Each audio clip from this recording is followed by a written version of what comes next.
연준 인사들이 바라보는 것은 굉장히 더 심각한 상태라는 거죠. 파월 의장이 발언한 것에 힌트가 들어가 있습니다. 5%까지 일단 올리고 물가가 5% 밑으로 떨어질 때까지 기다리겠다라는 거죠. 그 시점이 저는 내년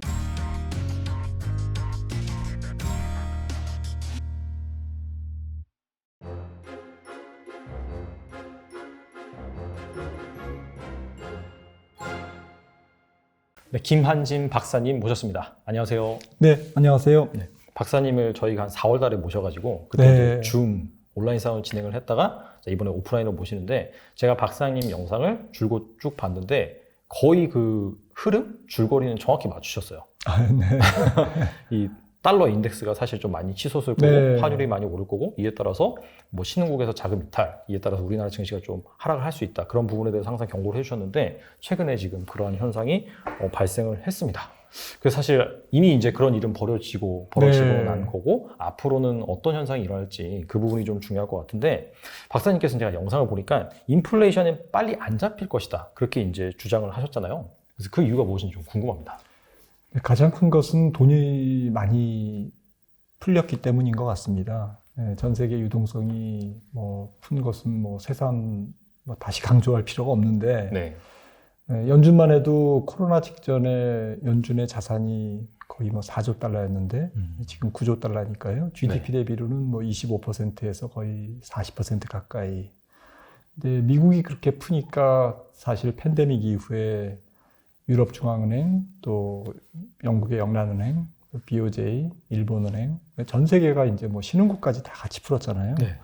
그래서 4대 중앙은행만 봐도 GDP 대비 통합행창 규모가 팬데믹 전에 20% 초반대에서 지금 30% 중반대까지, 그러니까 2년 만에 는 유동성의 규모가 지난 한 15년간 는 규모보다 더 많습니다.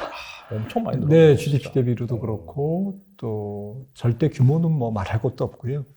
근데 이런 유동성이 일단 지금 회수는 되고 있지만 천천히 회수되고 있거든요. 지난 6월 달부터 연준이 양적 긴축을 시작했습니다만 고작 한 900억 달러, 9조 달러에서 900억 달러 지금 줄은 것밖에 없습니다. 그 정도로 이제 긴축이 금리는 많이 좀 올랐습니다만 네. 실질적인 유동성 위축이 지금 더디게 진행되고 있고요. 그러다 보니까 풀린 돈이 돌아다니고 있는 거죠, 지금도. 그리고 이미 풀린 돈이 자산 가격을 올렸지 않습니까? 상승시켰기 때문에 그 자산 가격이 임대료라든지 주거비 여러 가지 좀 파생적인 물가 상승 요인으로 지금 돌아다니고 있는 것 같고요. 거기다가 이제 조금 가장 중요한 이유는 여러 사람들이 지적을 하고 있습니다만은 지금 인플레이션 요인이 좀 복합적입니다. 근데 복합적이라는 얘기는 너무 추상스러운 표현인데 제 생각에는 한 4, 5년 전부터 시작된 것 같아요. 중국의 인플레이션이 중국의 싼 임금이 조금 비싼 임금으로 이렇게 계속 바뀌면서 전 세계에 낮은 물가를 공급하던 중국이 조금 높은 물가를 지금 공급하고 있고요. 그러니까 중국에서 생산되는 공산품 가격이 다 올라간 거죠.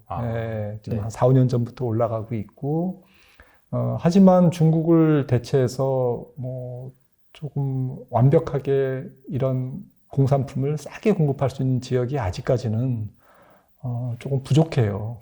시간이 좀 걸리는 네, 인도, 베트남이 있지만 조금 제한적이고요. 근데 시간이 걸립니다. 왜냐하면은 공장 짓고 수율이 바로 올라오는 것도 아니지 않습니까? 그렇죠. 여러 가지 테스트도 하고 이러다 보면 시간이 걸리죠. 이제 그래서 중국이 그동안은 전 세계 인플레이션을 좀 낮게 이렇게 눌러줬는데 한 4, 5년 전부터는 이제 중국의 역할이 그런 부분에서 달라졌고요.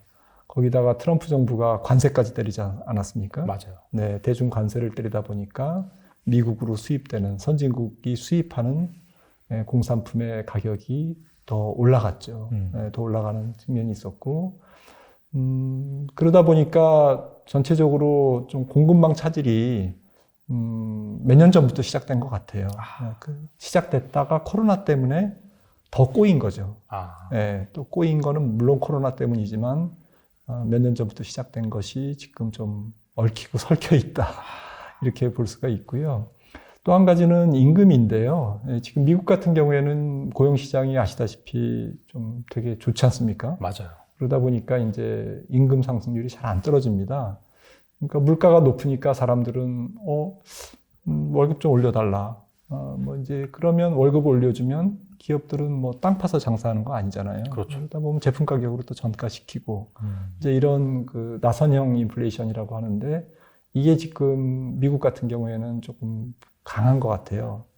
그래서 일자리가 왜 그렇게 타이트하냐 이렇게 봤더니 이것도 조금 오래됐어요. 그러니까 트럼프 정부 때부터 이제 이민법이 발효됐지 않습니까? 그렇죠. 이민 금지하면서 그러니까 전체적으로 서비스업에서 일할 수 있는 뭐 가령 레스토랑에서 웨이터들이 부족합니다. 그래서 뭐 아주 숙련된 백인 웨이터 같은 경우에는 뭐 임금이 굉장히 치솟고요. 그리고 이제 이민법이 바이든 정부 와서 하나도 개선된 게 없거든요. 네, 그대로입니다. 그리고 코로나로 이제 조금 나이 많으신 분들이 조기 은퇴하면서 또 노동력 부족 사태가 일어나고. 네. 그래서 뭐 여러 가지 사회적 구조 변화라든지 또 어떤 미국 행정부의 정책 이런 것들이 맞물리면서 코로나로 인해서 또 증폭된 부분은 있지만 그 전부터 이렇게 지속되어 온 노동력 부족 문제가 지금 임금 상승으로 이어지고 있습니다. 그래서 임금 상승이 이루어지다 보니까 지금 서비스업 부분에서 사람들이 일단은 뭐 조금 코로나 마스크 벗고 이제 완전히 활동을 재개하고 있지 않습니까? 그러다 보니까 서비스업의 수요가 이제 폭발적으로 증가하는데 관련된 인력은 부족하고 그러니까 임금이 올라가고 그래서 이런 부분들이 이제 좀 한두 가지 요인이면 좀 쉽게 잡히겠는데 너무 이제 여러 가지 요인, 좀 뿌리 깊은 요인, 또 몇 년 전부터 진행된 여러 가지 구조적인 요인 이런 것들이 얽히고 설켜 있다 보니까 아마도 이런 물가가 생각보다는 사람들이 뭐 이 정도면 가을쯤에는 잡힐 줄 알았는데 지금 안 잡히고 또 연말쯤에는 잡힐 것으로 지금 보고 있지만 또 연말 돼도 뭐 그렇게 조금밖에 안 내려가고 물가가 내년에도 마찬가지고 이제 이렇게 물가에 대한 전망이 계속 빗나가고 있는 상태인 것 같습니다. 근데 이제 제가 이제 그 월별로 미국의 물가 상승률을 보니까 사실 한 작년 10월 달 수치부터 한 6%를 넘어서서 뭐 7%, 8% 이렇게 올랐더라고요. 근데 이게 어차피 물가 상승률을 그 데이터를 계산하는 방법이 전년 동월 대비로잖아요. 맞습니다. 그래서 사실 뭐 지금까지 이제 물가 상승률이 8%대로 나온 거는 이전에 한 4%대, 뭐 5%대 그런 것들이 좀 YOY로 영향을 미쳤다라고 한다면 사실 뭐 10월 데이터 같은 경우 그때부터 6%, 7% 그 1년 전에 비해서 그렇게 나온 거기 때문에 그때부터는 좀 이렇게 빠르게 좀 둔할 수 있지 않을까 그런 기대감도 좀 있을 수도 있을 것 같은데 여기에 대해서 어떻게 생각하시나요? 네, 맞는 지적이시고요. 저도 단수적으로 전년 동월 대비이다 보니까 이제 올 4분기부터는 조금 더 이렇게 빠른 속도로 떨어질 거라고는 생각을 합니다. 근데 이제 빠른 게 어느 정도가 빠르냐는 좀 사람마다 이제 좀 보는 게 다를 것 같은데. 그게 문제인 것 같아요. 네, 가령 뭐 원래 이제 연말 정도, 연말이라 봤다 지금 이제 3개월 남았으니까요.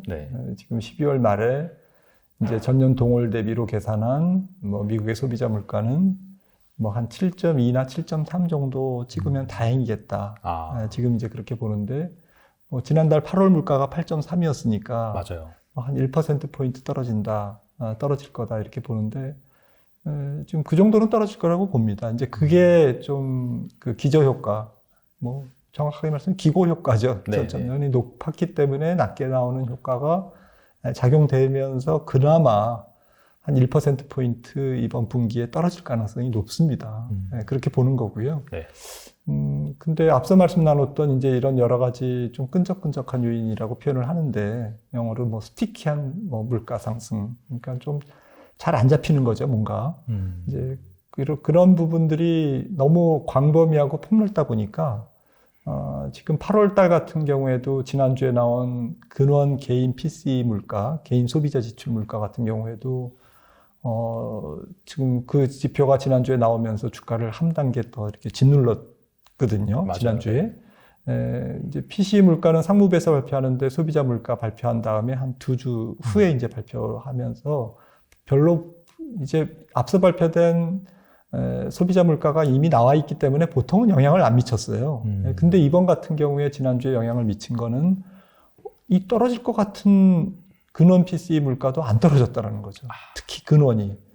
근원 PCE 물가는 연준이 이제 근거국적으로 여기는 기준이거든요. 통화정책의 기준인데 이게 지금 잘 안 떨어지고 있습니다. 전월 대비로도 0.6%. 거의 플랫할 걸로 봤는데 0.6%나 올랐거든요. 0.6을 곱하기 12 하면 1년에 7.2% 오른다는 얘기거든요. 그러니까 이게 0.6%를 감이 안 와다시는데 연준 통화당국자 입장에서는 화들짝 놀란 수치입니다. 이렇게 당연히 떨어져야 될 걸로 생각했던 지표가 오히려 7월 대비 8월 근원 PCE는 올랐거든요. 그래서 이런 부분들이 좀 사람들을 통화정책가들을 지금 굉장히 좀 곤혹스럽게 만들고 있고, 한 가지 더 말씀드리면 물가가 지금 잘 안 잡히는 이유는 연준이 대단히 지각했기 때문에 그렇습니다. 네. 원래 뭐 중앙은행들이 통화당국자들이 하는 얘기가 인플레는 뒤에서 추격하면 절대로 안 잡힌다. 앞에서 딱 대기하고 매복해서 네. 조준사서격 해야지. 뒤로 이렇게 쫓아가면서 하면 결국엔 인플레이션은 나 잡아봐라 그러면서 계속 도망간다라는 거죠. 마치 방사능 유출 한번 되면 잘 안 잡히듯이. 네. 이런 게 지금 그 8월 소비자 물가와 근원 PCE에서 확인될 수 있는데요. 가령 뭐 유가는 근원에서는 빠지죠. 영어로 코어라고 그러지 않습니까? 네. 근원 물가에서는 빠지는데 유가 상승이 뭐 여러 가지 합성 수지 가격을 상승시켜서 플라스틱 제품이나 여러 가지 공산품 가격을 상승시키지 않습니까? 네. 정작 유가는 빠지지만 맞아요. 유가로 인한 파생적인 물가 상승 요인은 계속 돌아다니고 있는 거고요. 그러니까 유가는 근원 물가에서 빠지지만 교통비, 물류비 이런 것들은 계속 돌아다니고 있거든요.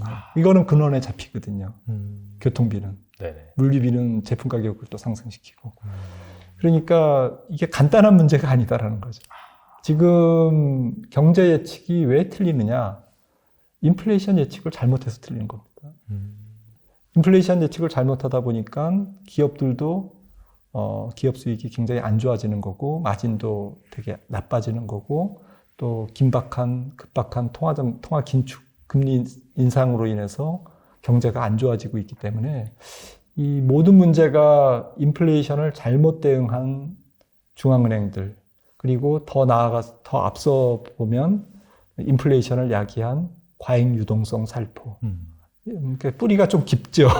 그러네요. 그래서 진짜. 약간 저지른 게 있다 보니까 이걸 수습하는데도 시간이 걸립니다. 그래서 저는 예전 같으면 이미 잡혔을 인플레이션이 왜 안 잡히냐? 연준이 1년 정도 지각 긴축했다. 왜냐하면 2021년 3월, 작년 3월 물가가 3% 좀 안 됐어요. 근데 3%도 굉장히 높은 수치거든요. 그렇죠. 그러니까 그때만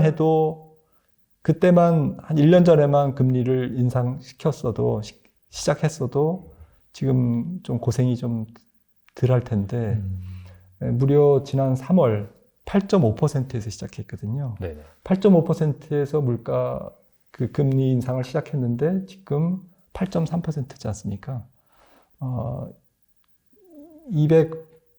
지금 거의 300bp를 올리는 사이에, 네. 6개월간 300bp를 금리를 인상하는 사이에, 따지고 보면 물가는 거의 제자리. 그러네요. 잡힌 게 아니네요. 네, 물론 이제 통화정책은 조금 약간 시차를 두고 경제에 영향을 주기 때문에 앞으로는 잡히겠지만, 지금까지의 성적표는 연준이 되게 좀 잘못 대응하고 있고, 아직까지는 통화 긴축의 효과가 좀 인플레이션을 잡는 데는 미미하게 나타나고 있다. 이렇게 말씀드릴 수 있겠습니다.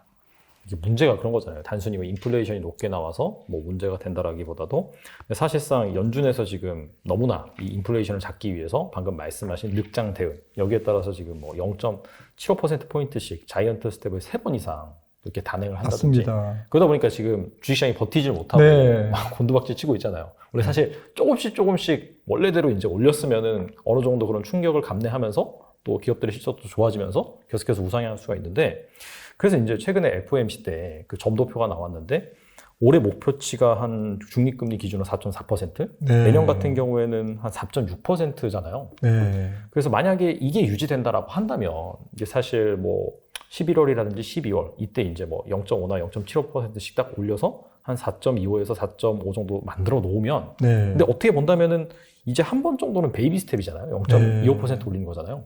그러면은 약간 희망회로를 돌려본다라고 한다면 연말까지 가서 그렇게 올려놓으면은 앞으로 더 이상 올릴 만한 금리가 사실상 거의 없기 때문에 이때부터는 약간 좀 시장이 안도할 수 있지 않을까 그렇게 생각하시는 분들이 있는 것 같은데 여기에 대해서 어떻게 생각하시나요? 네, 맞습니다. 그게 이제 지난 8월 말에 잭슨홀 미팅 이후로 조금 그거는 높아지고, 좀 금리 동결 시점도 연말에서 뭐 내년 초라든지 약간 지연됐죠. 네. 그러면서 이제 시장은 가격 하락으로 반응을 했기 때문에 네. 네, 지금 말씀 주신 이런 부분들이 얼추 시장에 조금 프라이싱이 돼 있는 상태, 그러니까 예방주사를 맞은 상태. 아, 그렇죠. 네, 네. 그러니까 연준이 뭐 지아무리 연준이라도 뭐 내년 말까지 금리를 인상하고 뭐 그럴 리는 없을 거다라는 거죠. 네, 맞는 것 같습니다. 네, 그래서 이제 거의 이제 막바지 사이클에 왔다라는 것에 대해서는 동의합니다. 네, 근데 다만 이제 좀 구체적으로 보면 이제 지금 연말 11월에 뭐 75bp 인상 그리고 또 12월에 50bp 인상을 가정하면 4.50%이지 않습니까? 네네. 기준금리가. 네, 그리고 내년에 이제 한 번 올릴지 두 번 올릴지가 이것도 중요한데 지금 지난번 점도표에서는 19명이 점도표 찍은 위원들 중에 6명은 한 번 올린다에 찍었고 네. 6명은 또 다른 6명은 한 번 더 올린다. 아. 그러니까 내년 2번 올린다. 뭐 1월이 됐든 3월이 됐든 뭐 3월, 6월이 됐든 아무튼 내년 상반기까지 한 번이냐 두 번이냐 이거는 지금 퀘스천입니다. 아마 아마 논쟁을 하고 있을 겁니다. 이거는 이제 지금 10월 13일 날 다음 주에 나오는 9월 물가 네. 그리고 또 10월 말에 나오는 9월 PCE 물가 그리고 고용지표 네. 이번 주 말에 나오는 고용지표 또 이런 것들이 영향을 주겠죠. 근데 앞서 말씀드렸듯이 저는 두 번 올리는 거에 조금 배팅이라기보다는 그렇게 생각하고 있고요. 그 가능성이 좀 높다고 네, 보시는 가능성을 거죠? 네. 높게 보고 있고요. 그 이유는 올해 7.3, 올해 연말에 이제 한 미국 CPI가 7.3% 정도면 내년 중반에는 한 5%대 중반 정도, 5%대 초중반, 5.3 뭐 이렇게 찍을 것 같아요. 내년 6월. 근데 아무리 생각해봐도 5.3%의 물가는 연준으로 하여금 금리를 동결시키기에 충분한 물가입니다. 그러니까 적어도 근데 6%를 깨지 않는 상태에서 동결하기에는 연준도 좀 부담스러울 거라고 저는 생각을 합니다. 워낙 이번 물가가 요상하기 때문에 네. 그리고 연준이 지금 뒤처져 있기 때문에 인플레이션에 그래서 잭슨홀 미팅에서 그랬잖아요. 아더 번스와 폴 볼커 70년대 어쨌든 두 분의 연준 의장을 언급하면서 아더 번스라는 분은 폴 볼커 전에 연준 의장인데 금리를 안 올린 게 아니거든요. 금리를 많이 올렸습니다. 네. 올렸는데 살짝 인플레이션이 둔화된 걸 보고 통화 정책을 긴축을 멈췄어요. 그게 화근이 돼서 물가가 더 치솟았거든요. 그러니까 이 물가라는 속성이 제가 볼 때는 주식시장에서 기대하는 것 예상하고 지금 바라보는 것보다는 연준 인사들이 바라보는 것은 굉장히 더 심각한 상태라는 거죠. 그러니까 이게 살짝 죽어 있는 것 같지만 돌아서면 다시 불씨가 헐헐 타오르는 그런 인플레이션이기 때문에 불씨가 완전히 죽는 시점을 연준은 어느 정도를 볼까? 그게 그동안 연준 인사들, 특히 파월 의장이 발언한 것에 힌트가 들어가 있습니다. 그게 실질 금리가 네. 플러스 되는 시점이라고 여러 차례 얘기했고, 네네. 많은 연준 인사들이 그렇게 얘기했거든요. 그러니까 실질 금리가 플러스 되는 시점은 기준금리가 5% 됐을 때 네. 물가가 5% 되면 제로지 않습니까? 그렇죠. 실질 기준금리가. 그러니까 5%까지 일단 올리고 물가가 5% 밑으로 떨어질 때까지 기다리겠다라는 거죠. 거기서 일단 연준은 금리를 동결합니다. 동결할 것 같습니다. 그 시점이 저는 내년 6월일 거라는 거고요. 내년 6월이요. 네. 경기 침체가 조금 더 고약하게 일찍 오면 3월이 될 수도 있습니다. 네, 그래서 3월에서 6월, 즉 2분기라는 거죠, 내년. 내년 2분기가 금리 동결 시점. 네, 그리고 금리 인하 시점은 연준도 제시했듯이 해가 바뀌어서 2024년 저는 3월 정도부터는 연준이 드디어 베이비 스텝으로 금리를 인하하기 시작할 거다 이렇게 생각을 하고 있습니다. 그렇다면 사실 시장에서는 정말 좀 가격이 많이 빠진 상황이고 네. 그다음에 뭐 점도표를 가지고 약간 좀 희망회로를 돌리면은 제가 방금 말씀드린 대로 연말까지 쭉 올린 다음에 내년에 한 번 정도 오르니까 그러면은 이 정도로 시장에서 가격적인 측면에서 반영을 했으니까 이 정도면 좀 바닥이라고 생각할 수 있지만은 방금 박사님 말씀하신 그런 부분들을 생각해 본다라고 한다면 한 번 더 올릴 수 있는 거죠. 네. 내년에 한 번이 아니라 두 번 정도 올릴 수 있는 거고 네. 중립금리가 한 5% 정도 도달할 수 있기 때문에 이 점도표가 또 한 번에 약간 좀 변동된 거에 따른 쇼크가 한 번 정도 남아있을 수 있다 이렇게 볼 수도 있겠네요. 네, 근데 그거는 저는 크지 않을 것 같아요. 시장에 대한 충격은 좀 희망회로가, 저도 희망회로를 돌리고 있는지는 모르겠습니다만, 저도 주가 올라가는 걸 바랍니다. 근데, 그렇게 어쨌든 약간 내년에 한 번 더 올리고, 내년 3월에 금리 동결을 할 게 내년 6월로 조금 3개월, 한 분기 지연되고, 이게 주식시장을 안 좋게 만들겠죠. 하지만 그거는 크지 않다. 왜 그렇게 보냐면, 첫 번째는 5%의 기준금리라는 것은 이미 시장에 어쨌든 최고점으로 좀 형성이 돼 있는 거거든요. 물론 이제 그게 더 틀릴 수도 있지만, 저는 틀릴 확률이 좀 없다고 보고요. 5%가 끝이라고 봅니다. 최대. 그러면 시장 금리가 5%의 금리에서 미국 국제 10년물이 저는 4%를 넘어가는 것은 일시적으로 넘어갈 수는 있어도 4%가 맥시멈이라는 거죠. 그러니까 기준금리와 미국 국제 10년물의 역전 현상이 물론 이제 경기 침체 때문에 당연히 있고 그 역전 스프레드, 기준금리와 미국 국제 10년물이 당연히 미국 국제 10년물이 높아야 되는데 경기 침체를 지금 채권 시장에서 계속 예고하고 있기 때문에 오히려 10년물 금리가 더 낮은 거죠. 그렇죠. 그래서 5%의 기준금리에 한 4%의 지금 시장금리면 한 100bp 정도인데 이게 2008년 금융위기는 150bp, 2000년 닷컴 버블 때도 한 130bp 이렇게 내려갔어요. 차이가 벌어졌어요. 근데 이번 같은 경우에는 미국 은행들이 어쨌든 자기 자본 비율도 굉장히 많이 높고 충당금도 많이 쌓아놨기 때문에 금융 시스템에 어쨌든 큰 위기로 연결되지 않는다라는 그러한 판단하에서 제 생각에는 100bp 정도가 적절할 것 같아요. 그 스프레드가.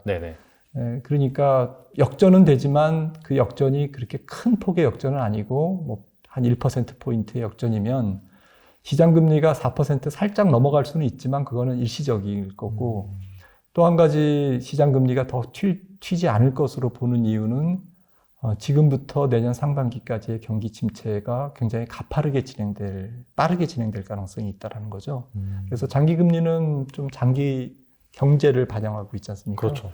그래서 통화정책은 한시적으로 금리 인상이 진행되는 거고 경기 침체는 내년 전체를 지배하는 논리이기 때문에 혹은 2024년까지도 진행될 어쨌든 매크로 환경이기 때문에 시장금리는 정책 금리가 기준 금리가 5%에서 멈춘다라는 어쨌든 이런 것들만 조금 확신할 수 있다면 시간이 갈수록 확신 쪽에 더 가까워집니다. 네.